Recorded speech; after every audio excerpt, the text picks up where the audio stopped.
Shalom, selamat pagi, selamat datang di Renungan Harian Toraya. Sebelum masuk di Renungan Harian Toraya, mari kita berdoa. Bapa, di dalam nama Tuhan Yesus, kami akan baca firman-Mu, biarlah firman-Mu tetap tinggal di hati kami, dan kami lakukan setiap hari di dalam nama Tuhan Yesus, amin. Pembacaan terdapat pada Lukas 2:41-52. Yesus pada umur 12 tahun dalam bait Allah.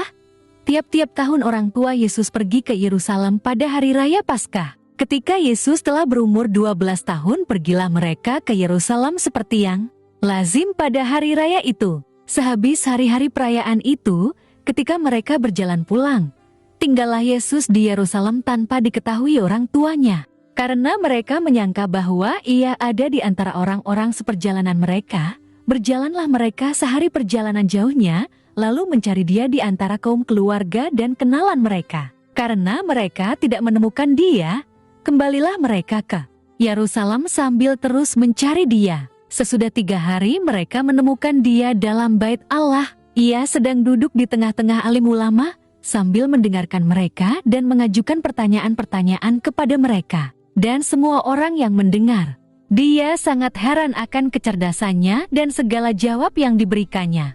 Dan ketika orang tuanya melihat dia, tercenganglah mereka.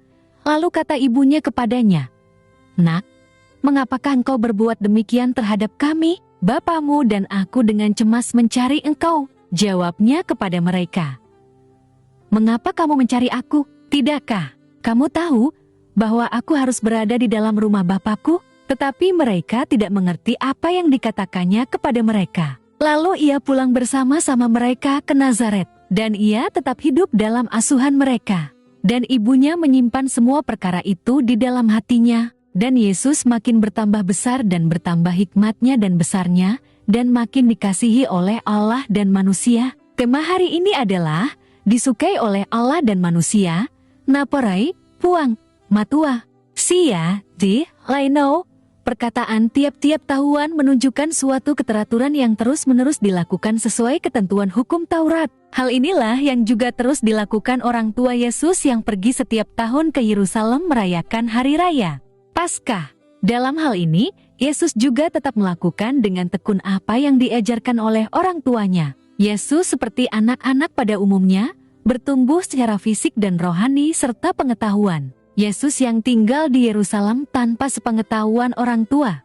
Bukanlah untuk menyulitkan orang tua, namun Yesus mulai menunjukkan tujuan dari kelahirannya di dunia. Yesus memiliki pengetahuan dan hikmat untuk disampaikan dalam tanya jawab dengan para alim ulama di bait Allah. Hasilnya, semua orang yang mendengar heran akan kecerdasannya, bahkan orang tua Yesus tercengang. Dalam situasi itulah Yesus mengungkapkan keberadaannya dalam rumah Bapanya, meskipun tidak dimengerti. Ayat 50.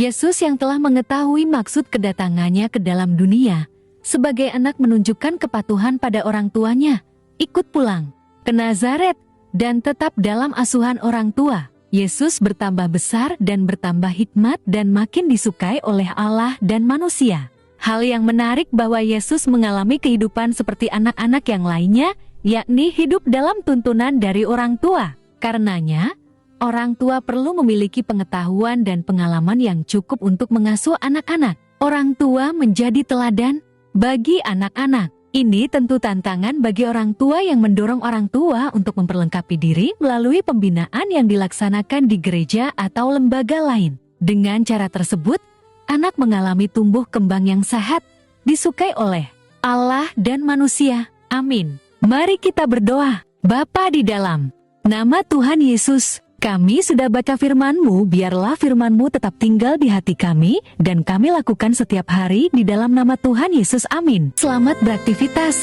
Tuhan Yesus berkati, amin.